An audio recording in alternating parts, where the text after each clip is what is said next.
বিড়বিড় করতে করতে আর মুচকি হাসতে হাসতে গাড়ি গ্যারেজে রেখে সে বাড়ির ভিতরে এসে পড়ে। অন্যদিকে কানিজের কাদো কাদো মুখে বাসার ভিতর আসতে দেখে ফাতেমা আহসান জিজ্ঞেস করে, কিরে মা, মন খারাপ কেন? পরীক্ষা ভালো হয়নি? কানিজ বলে, ভালো হয়েছে। ফাতেমা আহসান তাকে বুকে জড়িয়ে মাথায় চুমু দিয়ে বলেন, তাহলে মন খারাপ কেন আমার মাটার? ভাইকে অনেক মনে পড়ছে। ফাতেমা আহসান বুঝতে পারেন কানিজের অবস্থা, তাই তিনি মুচকি এসে বলেন, আচ্ছা মা, আল্লাহ যা করেন তা তো ভালোর জন্যই করে, তাই না? এখানেও কিছু ভালোই হয়েছে। এখন মন ভালো কর আর দ্রুত গিয়ে ফ্রেশ হয়ে খেতে আয়। সকালে তো ভালো মতো খাসনি। কানিজ মাথা নাড়িয়ে নিজের আর ফায়েজের ঘরের দিকে এগিয়ে যায়। তার কিছু সময় পর ফায়েজ ঘরে প্রবেশ করে। এসে দেখে ঘর ফাঁকা আর ওয়াশরুম থেকে পানি পড়ার আওয়াজ আসছে। হয়তো কানিজ ওয়াশরুমে, তাই সে ব্যালকানিতে চলে যায়। নিজের ফোন বের করে গ্যালারিতে গিয়ে একটা ছবি বের করে। প্রায় অনেক সময় ধরে ছবিটার দিকে একদৃষ্টিতে তাকিয়ে থাকে। ওয়াশরুমের দরজা খোলার আওয়াজে দ্রুত গ্যালারি থেকে বের হয়ে ফোন অফ করে পকেটে পুরে নেয়। তারপর ঘরের ভিতরে চলে যায়। কানিজ গোসল ছেড়ে চুল মুছতে মুছতে ওয়াশরুম থেকে বের হয়ে ড্রেসিংয়ের সামনে গিয়ে দাঁড়ায়। তখনই ফয়েজ ঘরে ঢুকে। হুট করে তার দৃষ্টি চলে যায় ড্রেসিংয়ের সামনে দাঁড়ানো পরিটির পানে। পরি বললেও হয়তো কম হয়ে যাবে ফয়েজের কাছে। ভেজা চুল, বাহারি রঙের শাড়ি, সব মিলিয়ে হুড়দের থেকেও কম লাগছে না। ফয়েজের বলতে ইচ্ছে করে, আমি হুড় দেখিনি, তবে তোমায় দেখেছি।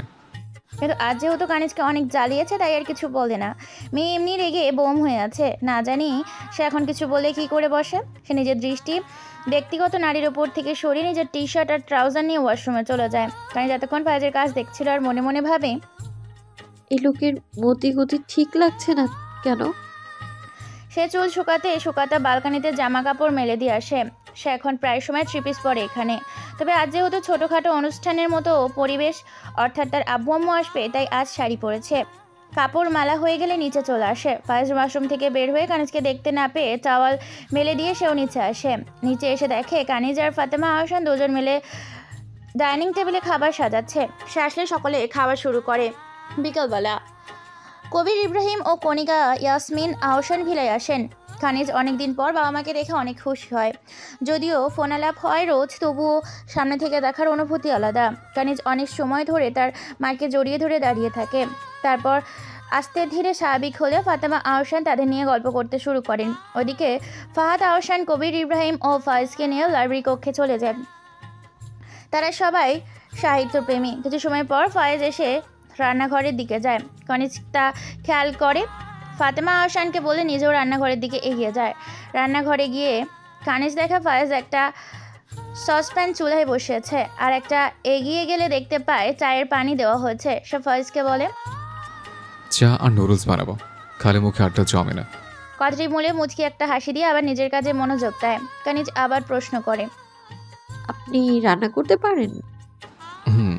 ছোটবেলা থেকে আম্মুকে সাহায্য করতে শিখে গেছে। আপনি হেল্পও করতে পারেন? তার কথা শুনে ফায়েজ ভ্রু কুচকে চায় তার পানে। তারপর আবার বলে, আমার একটা মেয়ের সবসময় শখ ছিল, কিন্তু আমার পরে আর কেউ আসেনি তাদের কোল জুড়ে। তাই মেয়ে থাকলে তাকে যেসব কাজে সাহায্য করতো আমিও তার সবই করেছি। চেষ্টা করেছি তাকে খুশি রাখতে। আর এখন তো তুমি আছোই, আমার আম্মুর মেয়ে। কানিজ তার কথা শুনে খুশি হয়। এতদিনে সে এটা ভালো মতো বুঝেছে ফায়েজ তার বাবা মাকে অনেক বেশিই ভালোবাসে। ফায়েজকে বলে, আমি হেল্প করব? তার কথা শুনে ফায়েজ তার দিকে তাকায় আর বলে, না, আমি পারবো। তুমি বরং গিয়ে আম্মু আব্বুর সাথে গল্প করো, অনেকদিন পর দেখা হলো তোমাদের। কানিজ তার কথা শুনে কনফিউজড হয়ে যায়। সে বলে, অনেক দিন পর। দুপুরে তো আম্মু আব্বুর সাথে খেলাম। তার কথা শুনে ফায়েজ অদ্ভুত চোখে তার দিকে তাকায়। তার দৃষ্টি থেকে কানিজ ভ্যাবাচাকা খেয়ে যায়। কানিজ কিছু সময় ভেবে বুঝতে পারে ফায়েজ তার আম্মু আব্বুর কথা বলছে। সে বলে, ও সরি, আমি ভেবেছি আপনার আম্মু আব্বুর কথা বলছেন। তার কথা শুনে ফায়েজ তার মাথায় একটা চাটি মেরে বলে, তারাও আমার আম্মু আব্বু? কানিজ ফয়েজের এমন ব্যবহারে অনেক খুশি হয়। সে তো এমন একজনকে চেয়েছিল জীবনসঙ্গী হিসাবে, যে তার বাবা মাকে নিজের বাবা মায়ের মতোই ট্রিট করবে। আচ্ছা, আজকাল দেখা যায় কানিজ ফয়েজের প্রতি একটু বেশি ইমপ্রেসড। তবে কি কানিজ ফয়েজের প্রেমে পড়ছে, ভালোবেসে ফেলছে তার মিস্টার নয়েজ আউসাবকে? ফয়েজের চা আর নুডলস বানানো শেষ হলে সদস্য অনুযায়ী নুডলসের বাটি, চায়ের কাপ সাজিয়ে ড্রয়িং রুমের টেবিলে রাখে। সবে মিলে গল্প করতে করতে নাস্তা করে। নাস্তা শেষে আরও কিছু সময় গল্প করে মেয়েরা রান্নাঘরে চলে যায় রাতে রান্না আয়োজন করতে। ছেলেরা নিজের মতো বিভিন্ন বিষয় নিয়ে গল্প চালিয়ে যায়। রাতের খাবার খেয়ে কবির, ইব্রাহিম ও কণিকা, ইয়াসমিন চলে যেতে চান। যদিও আওশাব নিবাসের সদস্যরা তাদের যেতে দিতে নারাজ, তবুও অনেক জোরাজুরির পর বাধ্য হয়ে যেতে দিতে হয় তাদের। সব নিজেদের মতো ঘুমাতে চলে যায়। কানিজ নিজের ঘরে গিয়ে ফ্রেশ হয়ে চেঞ্জ করে এসে শুয়ে পড়ে বিছানায়। ফয়েজ কিছু সময় পর এসে দেখে কানিজ শুয়ে পড়েছে। সে ঘরের লাইট অফ করে ডিন লাইট অন করে বিছানায় গিয়ে শুয়ে পড়ে। কিছু সময় এপাশ ওপাশ করেও তার ঘুম আসে না। এদিকে কানিজ ঘুমের ভান ধরে আছে। তার তো আবার ফায়েজের বুকে না শুলে ঘুম আসে না। কিছু সময় গেলে ফায়েজ কানিজকে নিজের দিকে টেনে নিয়ে শক্ত করে জড়িয়ে ধরে। তারপর মাথায় আলতো করে একটা চুমু আঁকে। কানিজ এতক্ষণে চুপচাপ চোখ বন্ধ করে শুয়ে থাকলেও ফয়েজের ঠোঁটের স্পর্শে নিজের কপালে পেয়ে হুট করে চোখ খুলে ফয়েজকে উদ্দেশ্য করে বলে, এটা কি হলো? চুমু কেন দিলেন? ফয়েজ কোনো জবাব না দিয়ে ভ্রু কুঁচকে তার পাল্টা প্রশ্ন করে। তুমি না ঘুমেছিলে? কানিজ তার প্রশ্নে থতমত খেয়ে যায়। সে আমতা আমতা করে বলে, ছিলাম ছিলাম তো ঘুমে। আপনার এমন টানাটানিতে ঘুম ভেঙে গেছে। ফয়েজ আবারও প্রশ্ন করে। তাহলে এতক্ষণ চোখ বন্ধ করেছিলে কেন? কানিজ কি বলবে বুঝতে পারে না। তা দেখে ফয়েজ মিটিমিটি হেসে বলে, বললি হয় যে আমার বুক ছাড়া ঘুমোতে পারো না? ও আচ্ছা, এই জন্যই প্রতি সকালে তোমাকে নিজের বুকে পাই, তাই না? কানিজ চোরের মতো মুখ কাচুমাচু করে বলে। একদম না। ফয়েজ তার কপালে আর একটা চুমু দিয়ে বলে, হয়েছে হয়েছে, আর নাটক করতে হবে না, এবার চুপচাপ ঘুমাও। এবারে চুমুতে আর কিছু বলে না কানিজ। কি বলবে? যা বলবে তাতে নিজেই যে ফেসে যাচ্ছে, তার থেকে না বলাই ভালো। সে ফয়েজের বুকে আরাম করে শুয়ে থাকে। কিছু সময়ের মধ্যেই দুজনেই ঘুমের রাজ্যে বাড়ি জমায়। পার হয়ে গেছে 1 মাস মতো। এখন ফয়েজ আর কানিজের সম্পর্ক আগের থেকে একটু উন্নতি হয়েছে। ফয়েজ চুমুটুপু দিয়ে কানিজ আর আগের মতো রিয়েক্ট করে না। ওর নিজেরও ভালো লাগে, তবে সেটাও প্রকাশ করে না। মানে অনুভূতি প্রকাশ ছাড়াই সম্পর্কের উন্নতি ঘটেছে কিছুটা। তাদের যখন মনে হবে হয়তো অনুভূতিগুলো প্রকাশ পাবে একে অন্যের কাছে। আজ কানিজের রেজাল্ট। কাল থেকে বেচারি চিন্তায় না খাওয়া ভুলে বসেছে। 12টার রেজাল্ট। এখন 11:30টার মতো বাজে। ফাহাদ আহসান আগে থেকে মিষ্টি আনিয়ে রেখেছে বাসায়। তিনি জানেন তাদের মেয়ে ইনশাআল্লাহ চান্স পাবে। ফয়েজ বাসায় নেই, সে গেছে ভার্সিটি। 12টা বাজতেই কানিজ ল্যাপটপ থেকে রেজাল্ট সফটওয়্যারে প্রবেশ করে। নেটওয়ার্কে জ্যাম থাকায় প্রায় 12টা 15 নাগাদ সে তার রেজাল্ট দেখতে পায়। সে চান্স পেয়েছে। যেই না সবাইকে বলতে যাবে অমনি তার মুখে একটা মিষ্টি পড়ে দেয় ফাতেমা আহসান। কানিজ অবাক হয়ে প্রশ্ন করে, কি হলো? আমি তো এখনো রেজাল্টই জানলাম না, তার আগেই মিষ্টি খাওয়ালে কেন? ফাতেমা আহসান মুচকি হেসে তাকে জড়িয়ে ধরে বলে, ফয়েজ কল করেছিল, বলো তুই চান্স পেয়েছিস। ও, কিছু সময় সকলে মিষ্টি মুখ করে যে যার কাজে লেগে পড়ে। আজও বিকালে কানিজের বাবা মা আসবে আহসান নিবাসে। ফয়েজ তার কাজ শেষ আসবে রোজ দিনের রুটিন অনুসারে। কানিজ ঘরে গিয়ে নিজের ডায়েরি বের করে স্টাডি টেবিলে রাখে। চেয়ার টেনে নিজে বসে লিখতে শুরু করে। 29/9/2025। ভাই, জানো আজ আমি অনেক খুশি। কেন বলো তো? আমি জানি তুমি সব জানো। আমার চান্স হয়ে গিয়েছে ভাই ঢাবিতে। যেখানে তুমি তোমার শেষ নিঃশ্বাস নিয়েছিলে সেখানে ভাই আমি তোমাকে আরও বেশি অনুভব করার সুযোগ পেয়ে গেছি। আমি আজ ভীষণ ভীষণ খুশি। তবে বড্ড মন খারাপ হয় তোমার কথা মনে পড়লে, জানো তো। আজ তুমি থাকলে হয়তো বলতে আমার বোনও বেস্ট, সে তার লক্ষ্য পূরণ করেছে। হয়তো এই সেলিব্রেশনটা আরও অনেক করতাম ফুচকা পাটি দিয়ে। হয়তো তুমি আমার গিফট করতা তোমার সেই মাউথ অর্গানটা। আজও মনে পড়ে তোমার সাথে সেই মাউথ অর্গান নিয়ে কত ঝগড়া মারামারি করেছি। তুমি বলেছিলা যদি ঢাবিতে চান্স পায় তবে তোকেও কিনে দিব। তবে ভাগ্যের কি নির্মম পরিহাস বলো। মাউথ অর্গান তো সেই 2.5 বছর আগেই পেয়ে গেছি তোমায় হারিয়ে। তোমার সেই অ্যাক্সিডেন্টে সব কিছু এলোমেলো করে দিয়ে গিয়েছে। আল্লাহ এত তাড়াতাড়ি কেন তোমায় নিয়ে গেল ভাই? কত স্বপ্ন ছিল তোমায় ক্রাইম ব্রাঞ্চের অফিসার হবার, সব তো অপূর্ণই রয়ে গেল। আজ একটা কথা বলতে চাই, হয়তো তোমার ভালো লাগবে না, তবুও বলি। তুমি না বলতা তোমার বেস্ট ফ্রেন্ডের কথা, হীরের টুকরো নাকি সে? কই, তোমার অ্যাক্সিডেন্টের পর তো আসনি তোমায় দেখতে। তুমি যখন শেষ নিঃশ্বাস ত্যাগ করেছো সে তো ছিল না তোমার পাশে। এই ছিল তার বন্ধুত্ব। থাক, তাকে নিয়ে আর কিছু না বলে। আজ আমি অনেক খুশি। তুমিও কি তেমনটাই খুশি হতে পেরেছো ভাই? আমি জানি তুমি আমার থেকে হয়তো বেশি খুশি হয়েছ। তোমার বোনের সফলতা যে তোমার ঠিক কতটা আনন্দ দেয় তা আমার থেকে ভালো কে জানে। আমার দৌড় প্রতিযোগিতায় পাওয়া প্রথম ট্রফিটি দেখে তুমি কত খুশি হয়েছিলে, আর এটা তো তার চেয়ে অনেক বড় গুণে অর্জনের। আচ্ছা ভাই, ভালো থেকো। থাকো তাহলে, আব্বু আম্মু আসবে আজ। আল্লাহ তোমাকে জান্নাতের সবচেয়ে সুন্দর জায়গায় রাখুক, এই দোয়াই করি সবসময়। ইতি, তোমার বোনও। ডায়েরির প্রতিটা পাতা ভিজে যায় কানিজের চোখের পানিতে। আলো হয়তো ভালো মানদের বেশি হাত ধ্যান না, তাই তো তার ভাইয়ের অকাল মৃত্যু হয়েছিল। ডায়েরি লিখে শেষে কানিজ তা আবার লাগেজে রেখে দেয়, পাছে কেউ দেখে না ফেলে। সে কাউকে দেখাতে চায় না তার ভাইয়ের প্রতি তার ভালোবাসা। কথায় আছে, ভালোবাসা যত মানুষের সামনে আসবে ততই নজর লাগবে। সেজন্যই হয়তো ডায়েরি রেখে ওয়াশরুমে চলে যায় গোসল করতে। ফয়েজ সাদা গোলাপের তোড়া নিয়ে ঘরে ঢুকে বিকাল 4টার সময়। ঘরে এসে কোথাও কানিজকে দেখতে পায় না, নিচেও তো ছিল না। তবে মেয়ে গেল কোথায়? হঠাৎ তার খেয়াল এলো সে তার আদুরে কাঞ্জুসের ব্যালকানি অনেক পছন্দের জায়গা, হয়তো সেখানে আছে। তা ভেবে ব্যালকানির দিকে এগিয়ে যায়। এসে দেখে তার সন্দেহ ঠিক। ম্যাডাম বালকানির দোলনায় বই পড়তে পড়তে ঘুমিয়ে গিয়েছে। সেটাকে কোলে নিয়ে ঘরে নিয়ে বিছানায় শুয়ে দেয়। তারপর নিজেও টি শার্ট ও ট্রাউজার নিয়ে ওয়াশরুম চলে যায়। গোসল করে এসে কানিজের মাথার কাছে বসে বিছানায় তার কপালে ঠোঁট আলতো করে কিছু চুমু দেয়। তারপর মুচকি এসে ব্যালকানির কাপড় মেলতে চলে যায়। এদিকে কানিজ জেগেছিল। কিছু সময় পূর্বে তার ঘুম ভেঙে গিয়েছিল, তবে উঠতে ইচ্ছে না করে চোখ বন্ধ করে শুয়েছিল। আর ফয়েজ এমন কাজ সে অবাকিতই হয় ভীষণ, কারণ সে জেগে থাকলে ফয়েজ তাকে জ্বালাতে চুমু টুমু দেয়। তবে ঘুমন্ত অবস্থায় চুমু দেওয়া কি ভালোবাসার লক্ষণ? ফয়েজ বালকনি থেকে ঘরে আসলে দেখতে পায় কানিজ থ মেরে বসে আছে বিছানায়। সে একটু বিব্রত বোধ করে, মনে মনে ভাবে তার একটু আগের করা কাজ সম্পর্কে কানিজ অবগত কিনা। সে নিশ্চিত হতে কানিজের দিকে এগিয়ে এসে প্রশ্ন। কি ব্যাপার, এমন বসে আছো কেন? তার কণ্ঠ শুনে কানিজের ধ্যান ভাঙে। সে ফয়েজের দিকে তাকিয়ে নিজেকে স্বাভাবিক করতে করতে বলে, ইয়ে ওই আসলে তার কথা শুনে ফয়েজ ভ্রু কুঁচকে যায়। সে বলে, ইয়ে ওই আসলের পর? কানিজ আবার অপ্রস্তুত হয়ে পড়ে। আসলে ঘুম ভাঙার পর মস্তিষ্কের জ্যাম দূর করতে ওভাবে বসেছিলাম। বলে একটা ভাবলা হাসি দেয়। ফয়েজ বলে, সত্যি তো নাকি সামথিং সামথিং? কথাটা বলতে বলতে সে অনেকটা কানিজের কাছাকাছি চলে এসেছে, মানে আর একটু ছুকলেই ওষ্ঠ মিলিত হবে।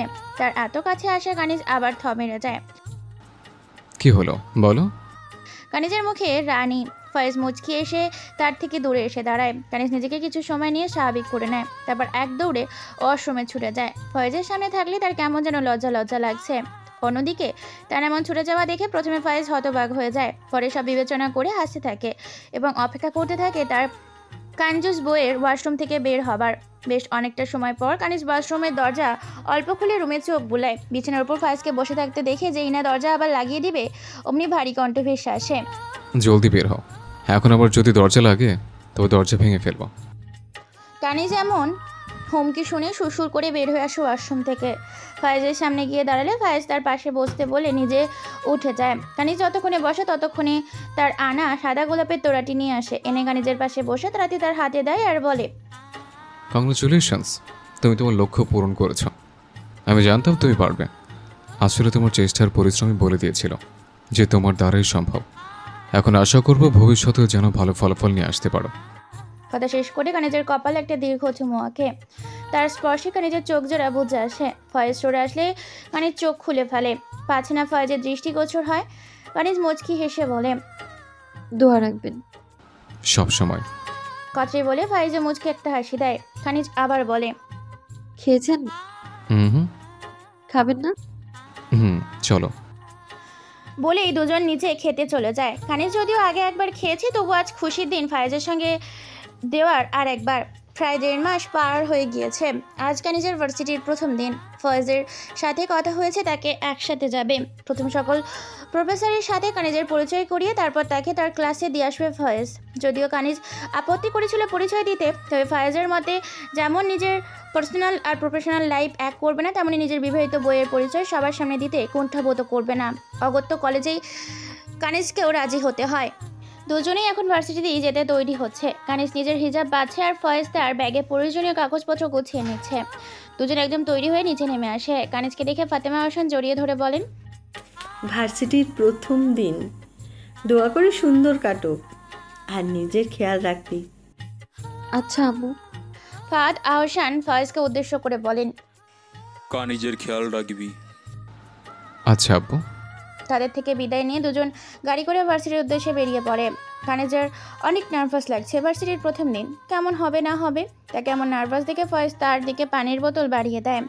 সেটা নিয়ে কিছুটা পানি পান করে। ফয়েজ বলে, এতটা নার্ভাস ফিল করছো কেন? পরীক্ষা দিয়ে চান্স পেয়ে গেলে তবুও তো নার্ভাস হতে দেখলাম না। আর প্রথম দিন যাচ্ছ ক্লাস করতে, এত নার্ভাস হতে হবে?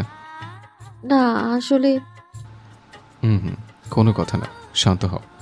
আমাদের প্রফেসরদের সাথে পরিচয় করাবো তোমার, এত চিন্তা করো না। ফয়েজের থেকে আশ্বাস পেয়ে কানিজ একটু শান্ত হয়। কথা বলতে বলতে ভার্সিটির গেট পেরিয়ে ক্যাম্পাসে প্রবেশ করে ফয়েজের গাড়ি পার্কিংয়ে রেখে কানিজকে নিয়ে প্রিন্সিপালের কক্ষের দিকে এগিয়ে যায় ফয়েজ। সকল প্রফেসরের সাথে পরিচয় করানো শেষ হলে কানিজকে তার ক্লাসে দিয়ে আসে ফয়েজ। মিডিলের সারি বরাবর দ্বিতীয় বেঞ্চে বসে। সে বসার কিছু সময় পর আর একটা মেয়ে এসে তার পাশে বসে। মেয়েটির পরনে কালো বোরখা ও লাল হিজাব, ফর্সা গোলগাল, মুখটি বেশ কিউট। তার গালগুলো দেখতেই যেন টেনে দিতে মন চাইবে। কানিজ তার দিকে তাকিয়ে তাকে পর্যবেক্ষণ করে, আবার সামনের দিকে তাকায়। মেয়েটিও তার দিকে তাকায়। কিছু সময় তাকিয়ে থেকে একটা মিষ্টি হাসি সমেত বলে, এই শোনো, তোমার কোনো ফ্রেন্ড আছে? অপরিচিত এই মেয়ের থেকে প্রথমেই এমন কথা শুনে অপ্রস্তুত হয়ে পড়ে কানিজ। সে একটু হেসে বলে, না নেই। তাহলে আমরা কি ফ্রেন্ড হতে পারি? হ্যাঁ কেন? বলেই দুজন হ্যান্ডশেক করে। মেয়েটি আবার বলে, আমি মায়া ফাইরোজ, বাসা বনানী। তুমি? আমি কারি জিয়ারা, বাসা গুলশান। আচ্ছা, আমরা তো ফ্রেন্ড, তো এখন থেকে তুই করে বলবো কেমন? কানিজ ইন্ট্রোভার্ট স্বভাবের মেয়ে হওয়ায় মায়ার এমন মিশুক স্বভাব তার কাছে বেশ ভালোই লাগে। মেয়েটি বেশ চঞ্চল আর ভালো মনের, তার আচরণেই প্রকাশ পায়। এই যে দুজনের আজ প্রথম দেখা, আজই মন প্রাণ উজাড় করে কানিজের সাথে গল্প করছে, নিজের জীবনের বিভিন্ন হাস্যকর দুঃখজনক ঘটনা শেয়ার করছে। এসব কানিজ পারে না। সে ছোট থেকে একটু ইন্ট্রোভার্ট স্বভাবের ছিল। আস্তে আস্তে মিশতে শিখলো, তবে সবার সাথে না, কেবল তার আপনজনদের সাথে। তাদের গল্পের মাঝেই অনেক স্টুডেন্ট এসে হাজির হয়েছে। আরও কিছু সময় পার হলে প্রফেসর আসেন। কানিজ আর মায়া গল্প ছেড়ে ক্লাসে মনোযোগী হয়। তৃতীয় পিরিয়ড ফয়েজার। সে ক্লাসে প্রবেশ করলেও সকলে দাঁড়িয়ে তাকে সম্মান জানায়। সে সকলকে বসতে বলে। সকলে বসলে সে বলা শুরু করে, আসসালামু আলাইকুম স্টুডেন্টস, আমি ফয়েজ আউসাফ, আপনাদের কেমিস্ট্রির প্রফেসর। সকলে পরিচয় নিতে গেলে প্রচুর সময় লাগবে, তাই আমরা ক্লাস শুরু করেছি। ধারাবাহিক ক্লাস নিতে থাকলে পরিচিত হওয়া হবে ধীরে ধীরে। সকলে তার কথায় সহমত পোষণ করে। ফয়েজ ক্লাসে ঢুকে থেকেই এই পর্যন্ত বেশ কিছু মেয়ে তার দিকে হাবলার মতো তাকিয়ে আছে। দেখেই বোঝা যাচ্ছে ক্রাশ নামক বাস খেয়েছে তারা। সবার ক্ষেত্রে কিনা জানা নেই, তবে বিবাহিত পুরুষের ওপর নজর দিয়ে এরা যে বাস খাবে তা নিশ্চিত। অবশ্য ফয়েজ তো ক্রাশ খাবার মতনই ছেলে। ভার্সিটির সব থেকে ইয়াং প্রফেসর, বয়স 25 চলে। এই ভার্সিটির স্টুডেন্ট ছিল, পরে রেজাল্ট আর চরিত্র দুইয়েই ভালো থাকায় প্রফেসর হবার সুযোগ পায় এবং তা গ্রহণ করে। হাইট 6 ফুট, হলুদ ফর্সা গায়ের রং, এক কথায় সুদর্শন এক যুবক। তার উপর ক্রাশ না খেয়ে উপায় আছে? তবে এই বিষয়টি কানিজ খেয়াল করলে রাগে তার নিউরন ছিঁড়ে যাওয়ার উপক্রম। তবুও কোনো মতে নিজেকে সামলিয়ে ক্লাসে কন্টিনিউ করে। ফয়েজ ওইসব ছাঁচা মেয়েদের নিজের দিকে তাকিয়ে থাকতে দেখে বলে, আপনাদের একটা কথা জানিয়ে রাখা ভালো, এখানে আপনাদের ক্লাস চলে। আমি আপনাদের প্রফেসর, কোনো মডেল নই। তাই যারা আমার চেহারা দেখছেন তারা দয়া করে ক্লাসে মনোযোগ দিন। আজ প্রথম ক্লাস, তাই কিছু বললাম না। তাছাড়া আপনাদের সিনিয়রদের কাছে আমার সম্বন্ধে জেনে নেবেন। তার কথা শুনে সব মেয়েরা তার থেকে চোখ সরিয়ে নেয়। কলেজ শেষ করে ফয়েজ চলে যায়। সে যাবায় মায়া কানিজকে বলে, আমি শুনেছি এই প্রফেসর নাকি অনেক রাগী। ক্লাসে অমনোযোগী হওয়া বা ক্লাসের রুল ব্রেক করা একদম পছন্দ করেন না। নীতির পাক্কা একদম। আল্লাহই জানে আমাদের কি হয়। তার কথা শুনে কানিজ বলে, তাই নাকি? আমি এক সিনিয়র আপুর থেকে শুনেছি। ও, তাদের কথার মাঝে আরেকজন প্রফেসর ক্লাসে প্রবেশ করে। কানিজ মনে মনে ভাবে, বাসায় অসভ্য আর এখানে নীতির পাকা যত সব। ক্লাস শেষ করে কানিজ পার্কিংয়ে এসে ফয়েজের জন্য অপেক্ষা করতে থাকে। কিছু সময়ের মাঝে ফয়েজ তার কাজ শেষ করে পার্কিংয়ে আসে। গাড়ির ডোর খুলে কানিজ ফ্রন্ট সিটে গিয়ে বসে। ফয়েজ গিয়ে ড্রাইভিং সিটে বসে গাড়ি স্টার্ট দেয়। দুজনের চোখ, কারো মুখে কোনো রা নেই। গাড়িতেও তার আপন গতিতে চলমান। নীরবতা ভেঙে ফয়েজই প্রথম মুখ খুলে, প্রথম দিন কেমন গেল? আলহামদুলিল্লাহ, একটা নতুন ফ্রেন্ড হয়েছে বুঝলেন, মেয়েটা বড্ড মিশুক। আচ্ছা, বলে ফয়েজ চুপ হয়ে যায়। কানিজের তার এমন চুপ হওয়া একদম পছন্দ হয়নি। সে নিজেই আবার প্রশ্ন করে, আপনার কোনো রমণী পছন্দ হলো নাকি? কত সুন্দর সুন্দরী রমণী আপনার পানে গভীর দৃষ্টিপাত করিয়াছিল, তাহাদের মধ্যে কেউ? তার এমন চারা কথা শুনে ফয়েজের ভ্রু কুঁচকে যায়। সে কানিজের দিকে তাকিয়ে বলে, মানে? কানিজ এবার তার দিকে ঘুরে বসে বলে, মানে বুঝলেন না? বোঝার মতো করে বললে তো বুঝবো। ও, আপনি সাধু ভাষা বোঝেন না? হেয়ালি না করে আসল কথা বলো। কানিজ এবার গাল ফুলে উল্টো দিকে ফিরে জানলার দিকে তাকায়। সে আর কথাই বলবে না। তার এমন হুট করে অদ্ভুত ব্যবহারের কারণ ফায়েজ ধরতে পারে না। তাকে উল্টো ফিরে বসতে দেখে সে বলে, কি হলো আবার? কিছু হয়নি, নিজের কাজ করেন। ফায়েজ এবার গাড়ি থামিয়ে দেয়। হুট করে গাড়ি থামানোয় কানিজ সামনের দিকে হেলে পড়ে। যেই না মাথা হেডবোর্ডে বাড়ি খাবে তার আগে ফায়েজ তার ডান হাত বাড়িয়ে দেয় সেখানে, যার ফলে কানিজের মাথা বাধা পাওয়া থেকে বেঁচে যায়। কি হলো, হুট করে গাড়ি কেন থামালেন? তোমার কি হয়েছে তাই বলো। কিছু হয়নি তো বললাম। ফয়েজ এবার কোনো কথা ছাড়াই কানিজকে এক হাত টেনে নিজের কোলে বসিয়ে নেয়। কানিজ অবাক হয়ে বলে, কি করছেন কি, ছাড়ুন। ফয়েজ তার ঠোঁটের ওপর নিজের ডান হাতের বুড়ো আঙুল দিয়ে স্লাইড করতে করতে বলে, শ্, এত অস্থির না হয়ে তোমার কি হয়েছে তা বলো। আর আরেকবার যদি কিছু হয়নি বলেছ তাহলে তোমার ভাষা অসভ্য হতে বাধ্য হবো। কথাটি বলেই সে নিজের মুখ কানিজের মুখের দিকে এগিয়ে নিয়ে যায়। কানিজ তা দেখে এক হাতে নিজের মুখ ঢেকে অন্যদিকে ফায়েজের মুখ দূরে সরাতে চায় আর বলে, আরে বলছি দূরে থাকুন। ফয়েজ পিছু সরে গিয়ে বলে, বলো। কানিজ মুখের ওপর থেকে হাত না সরিয়েই বলে, মানে বলছিলাম যে ফয়েজ তার দিকে এগিয়ে গিয়ে আবার বলে। তুমি বলবা কি না? কানিজ তাকে আবারও দূরে ঠেলে বলে। ফয়েজ ভ্রু নাচিয়ে বলে, তো হোয়াট? না, মানে আপনিও কি কারো উপর ক্রাশ খেয়েছেন? কথাটি বললে নিজের চোখ জোড়া বন্ধ করে নেয়। না জানি যদি থাপ্পড় টাপ্পড় মেরে দেয়। নিজের ইজ্জতের ফালুদা হতে তো দেখা যায় না, তাই না? ফয়েজ তার কাজ দেখে মুচকি মুচকি হাসে। সে কানিজের কানের কাছে মুখ নিয়ে ফিসফিস করে বলে, আম, যদি বলি খেয়েছি। ফয়েজের এমন কথা শুনে কানিজ তৎক্ষণাৎ চোখ খুলে তাকে ধাক্কা দিয়ে দূরে সরিয়ে দেয়। তারপর তার দিকে রাগী দৃষ্টি নিক্ষেপ করে বলে, কি বললেন আরেকবার বলেন তো। আমি বললাম যে একজনের উপর ক্রাশ খেয়েছি। ফয়েজের বলতে দেরি, তবে তার উপর হামলে দেরি হয়নি। কানিজ তার দুহাতে ফায়েজের চুলকি চুলগুলো মুঠো করে ধরে টানতে থাকে। বউ সোনা বউ, আরে কি করছো? ব্যথা পাচ্ছি তো, ছাড়ো। অনেক টানাটানি শেষ পর্যন্ত ফয়েজ তার চুল রক্ষা করতে সক্ষম হয়। তবে এত টানাটানি করার ফলে তার মাথা ব্যথা শুরু করেছে।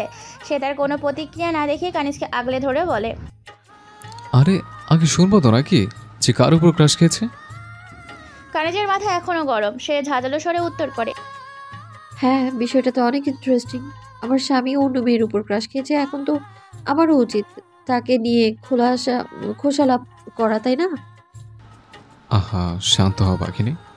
আমি কি একবার বলেছি যে আমি অন্য মেয়ের উপর ক্রাশ খেয়েছে? তো ফয়েজ চুপ করে কানিজের লাল লাল নাকের ডগে একটা চুমো বসিয়ে দেয়, দিয়ে বলে, আমি তোমার মিসেস কাঞ্জু সিয়ারা ওসাফের উপর ক্রাশ খেয়েছে। এটা বড্ড মায়াবী, বুঝেছ? নিজের মায়ে আমাকে এমনভাবে জড়িয়েছে যে জড়ানোর কোনো পথ খুঁজে পাচ্ছি না, অবশ্য খুঁজতে চাইছিও না। কানিজ তাকে করা সম্বোধনটা শুনে অন্যরকম অনুভূতি কাজ করে। সে কখনো খেয়ালই করেনি সে এখন শুধু কানিজ ইয়ারা নয়, বরং কানিজ ইয়ারা আহসান। কানিজকে নির্জব থেকে ফয়েজ বলে, আর কোনো অভিযোগ আছে ম্যাডাম? কথাটি বলে কানিজের নাক টেনে ডান হাত দিয়ে কানিজ লজ্জা মিশ্রিত কণ্ঠে বলে, আমাকে ছাড়ুন, সিটে যাব। ফয়েজ তাকে ছেড়ে দিলে সে সিটে গিয়ে বসে।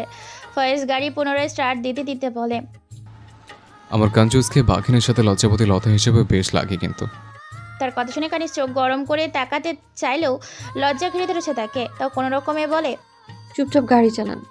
ফয়েজ তার কথা শুনে মুচকি হেসে বলে, জি আচ্ছা ম্যাডাম। গাড়িতে আর কোনো কথা হয় না তাদের মাঝে। ঘরে এসেই প্রথমে কানিজ নিজের জামা কাপড় নিয়ে ওয়াশরুম চলে যায়। আজ ভীষণ লজ্জা লাগছে তার। ফয়েজ সবসময় টুমু দিলেও মনের কথা কখনো বলেনি কিংবা তার প্রশংসাও করেনি। আজ প্রথমবারের মতো তার থেকে প্রশংসা পেয়ে কানিজের কেমন খুশি খুশি লজ্জা লাগছে। তাই তো গাড়ি আহসাব নিবাসে আসা মাত্রই সে গেট থেকে নেমে দ্রুত বাড়িতে ঢুকে গেছে। আর ফয়েজ গাড়ি গ্যারেজে রাখতে গেছে। ফয়েজ ঘরে এসে দেখে ঘর ফাঁকা। ওয়াশরুম থেকে পানি পড়ার শব্দ পেয়ে বুঝতে পারে কানিজ ওয়াশরুমে। সেই মুহূর্তে তার ফোনে একটা কল আসে। সে তা দেখে ব্যালকনিতে চলে যায়। কানিজ ওয়াশরুম থেকে বের হলে দেখে ফয়েজ ব্যালকনি থেকে ঘরে আসছে। ঘরে এসে কানিজকে বলে, তুমি নিচে গিয়ে খাবার প্লেটে তোলো, আমি গোসল করে আসছি। আচ্ছা। বলেই কানিজ নিচে চলে যায়। ফয়েজ তার একটা ব্ল্যাক শার্ট ও নেভি ব্লু জিন্স বের করে ওয়াশরুম যায়।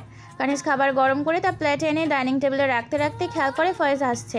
তাকে ভীষণ সুদর্শন লাগছে কালো শার্টে। তবে সে যাচ্ছে কোথায় এমন রেডি সেডি হয়ে? কানিজ আপন মনে সব ভাবতে ভাবতে ফয়েজ তার কাছে এসে চেয়ার টেনে বসে পড়ে। কানিজ নিজেও বসে, নিজের কৌতূহল দমাতে না পেরে বলে, কোথায় যাচ্ছেন? ফয়েজ মনে মনে দুষ্টু হেসে বলে। প্রেম করতে। তার কথায় কানিজ ভ্রু কুচকে তাকায় তার দিকে, বলে, সত্যি করে বলুন তো কোথায় যাচ্ছেন? ফয়েজ নিজের প্লেট নিয়ে কানিজকে বলে, একটা জরুরি কাজ পড়ে গেছে, চলে আসবো ডিনারের আগে। কি? কে? এই বিকেলবেলা গিয়ে ডিনারের সময় আসবেন, এটা কোনো কথা বললেন? আচ্ছা যান, পারলে আরও আগে আসবো। এখন চুপচাপ খাও, ক্ষুধা লাগেনি? হুম। বলে কানিজে নিজের প্লেট থেকে খেতে শুরু করে। তবে মনে মনে সামান্য খচখচনি থেকেই যায়। ফয়েজ খাবার মাঝে বেশ কয়েকবার নিজের প্লেট থেকে নিজের হাতে খাইয়েও দেয়। খাওয়া দাওয়া শেষ করে কানিজের কপালে একটা ছোট চুমু দিয়ে বাইকের চাবি নিয়ে বেরিয়ে পড়ে। রাত প্রায় 8:20-এর কাছাকাছি। ফয়েজ এখনও বাসায় আসার কোনো নামগন্ধ পাওয়া যাচ্ছে না। কানিজ তখন খাওয়া শেষ করে ফয়েজকে বিদায় দেওয়ার পর অনেক সময় ফাতেমা আহসাবের সাথে তার ঘরে গিয়ে গল্প করেছে। আজ তার শরীর একদম ভালো নেই, তাই সে দুপুরের পর আর বাসা থেকে বের হয়নি। কানিজ রাতেও তাকে উঠতে না দিয়ে নিজেই রান্নাঘরে এসে রাতের খাবার তৈরি করেছে। রাতে সবাই রুটি খাবে, তাই সেটা আটা মাখিয়ে তার ডো বানিয়ে নেয়। তারপর পেঁয়াজ মরিচ কেটে নেয়। সে আর আলু ভাজি, ঝুরি ভাজা, বেগুন ভাজি, পটল আলুর তরকারি বানাবে। তার জন্য প্রয়োজনীয় সব সবজি কেটে ধুয়ে নেয়। সে না রান্না শুরু করবে অমনি কলিং বেল বেজে মেন ডোরের। সে সবজি রেখে পানি ঝাড়তে ঝাড়তে রেখে গিয়ে দরজা খুলতে যায়। দরজা খুলে দেখে ফয়েজ একটা সাদা গোলাপের তোড়া হাতে দাঁড়িয়ে আছে। তাকে দেখে কানিজ বলে, আপনার কাছে গেটে চাবি আছে না? ফয়েজ ভেতরে আস্তে আস্তে বলে। আছে তো। তার হেয়ালি শুনে কানিজ একটু জোরে গলায় বলে, তো মানে চাবি আছে তো, কলিং বেল কেন বাজালেন? আমার ইচ্ছা। কথাটি শুনে ফয়েজ কানিজের দিকে ফুলের তোড়াটি এগিয়ে দেয়। কানিজ তোড়াটি নিয়ে তার দিকে ভ্রু কুচকে তাকিয়ে প্রশ্ন করে। এটা কেন? ফয়েজ মুচকে হেসে বলে, কেন মানে? আমি কি দিতে পারি না? পারেন, তবে কোনো কারণ ছাড়াই দিলেন? ফয়েজ একটু ভাবার ভঙ্গি করে বলে, কারণ অবশ্য একটা আছে। কি? তার প্রশ্নে ফয়েজ নিজের মুখ কানিজের কানের কাছে নিয়ে গিয়ে বলে, একজনের প্রেমে পড়েছে। কানিজের তো শুনে রাগের শরীর জ্বলতে শুরু করেছে। সে চোখ পাকিয়ে দাঁত কিরমির করে জিজ্ঞেস করে, কার? ফয়েজ একইভাবে বলে, মিসেস কাঞ্জু সিয়ারা আউসফ, মানে আমার বউয়ের। বনি কানিজের কপালে একটা চুমু আঁকে। আর সেই সময় ফাতেমা আওসা পানি খেতে ড্রয়িং রুমে যাচ্ছিলেন। ফয়েজও কানিজের কপালে চুমু দিতে দেখে যেই না তাড়াহুড়ো করে ঘুরে আবার নিজের ঘরে যেতে নেবেন, অমনি পাশের ট্রে টেবিলে ধাক্কা লেগে ফলোয়ার বাসটা নিচে পড়ে ভেঙে যায়। কোনো কিছু ভাঙার শব্দে কানিজ আর ফয়েজ সেদিকে তাকায় দেখে ফাতেমা আওসাব দাঁড়িয়ে আছেন। কানিজ তো লজ্জায় মাটিতে মিশিয়ে ইচ্ছে করছে। ফাতেমা আওসাব বলেন, কিছু দেখিনি বাপ, তোরা থাক, আমি চাই। বলেই তিনি সেই জায়গা থেকে দ্রুত পদে প্রস্থান করেন। কানিজ আওসাব রাগী চোখে ফয়েজের দিকে তাকায়। ফয়েজ তার দৃষ্টি দেখে নিজের থেকে অসহায় চোখে চায়। কানিজ বলে, মাথা মোটা লোক থাকার অসভ্য, লিভিং রুমে চুমু কে দিতে বললো? ফয়েজ অসহায় কণ্ঠে বলে। আমি কি জানতাম নাকি আম্মু চলে আসবে? তারপর আবার স্বাভাবিক হয়ে বলে, এসেছে তো কি হয়েছে, লোকের বউকে তো চুমু দেয়নি, নিজের টাকে দিয়েছে। তো আবার কপালে ঠোঁটে ঠোঁটে দিলে একটা সম্মানের ব্যাপার ছিল, তা তো দেয়নি শোনা। সুচিও বলেই নিজের 32 পাটি বের করে একটা ক্লোজ আপ হাসি দেয়। কানিজ রেগে বলে, আপনার মাথা। কথাটি বলে ফুলের তোড়া আবার ফয়েজের হাতে দিয়েই বলে, ঘরে গিয়ে ফ্রেশ হন, ঘামের গন্ধ ছড়াচ্ছে। ফয়েজ নিজের শার্ট একদিকের কলার একটু উঁচু করে শুকে দেখে সত্যিই ঘামের গন্ধ বেরোচ্ছে। তবুও তা পাত্তা দেয় না। কানিজকে বলে, একসময় গন্ধের নেশে মাতরা হবে, কথা দিলাম। কানিজ মুখ ভেঙচিয়ে বলে।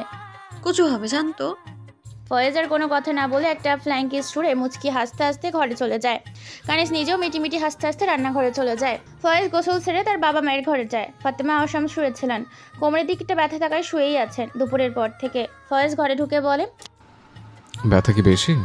হসপিটাল নিয়ে যাই চলো। ছেলের এমন অস্থিরতা দেখে ফাতেমা আসান মুচকি আসেন। ছেলেটা তাকে বড্ড ভালোবাসে। এমন ছেলে কজনের হয় জানা নেই, তবে তার আছে। তিনি শোয়া থেকে উঠতে গেলে ফয়েজ এগিয়ে গিয়ে তাকে উঠে বসতে সাহায্য করে। ফাতেমা আহসাব তাকেও বসতে বলেন। সে বসলে তিনি বলেন, আরে না, তেমন বেশি নাই ব্যথা, আর একটু ওষুধ নিলেই সম্পূর্ণ সেরে যাবে। আচ্ছা। তা বিকেলে কোথায় বের হয়েছিলি? ওই একটু জরুরি কাজ পড়ে গেছিল। তাই বলে এত রাত? এক ফ্রেন্ডের প্রয়োজন ছিল, তাই গেছিলাম। আচ্ছা। ফাতেমা আসাম স্পষ্ট বুঝতে পারে ছেলে তার মিথ্যে বলছে। কেন বলছে তার জানা নেই। ছেলে তো সাধারণত তার থেকে কিছু লুকায় না, তবে এখন যখন কথা লুকাচ্ছে তবে কোনো বিষয় তো নিশ্চয়ই আছে। তবে ছেলের প্রতি তার অঢল বিশ্বাস। তিনি আর বিষয় নিয়ে মাথা ঘামান না। তিনি জানে ছেলে ইচ্ছের বিরুদ্ধে কিছু করতে পছন্দ করে না। তার যখন বলার হবে সে তখনই বলবে। তার এই নিয়ে জোর করার মানেই নেই। তাই তিনি বলেন, কানিজকে সবটা জানিয়েছিস? মায়ের প্রশ্নে ফয়েজ মায়ের দিকে চোখ তুলে তাকায়, বলে, কি দরকার? কোনো দরকার নেই। তাদের মধ্যে আবারও অনেকটা সময় কথা হয়।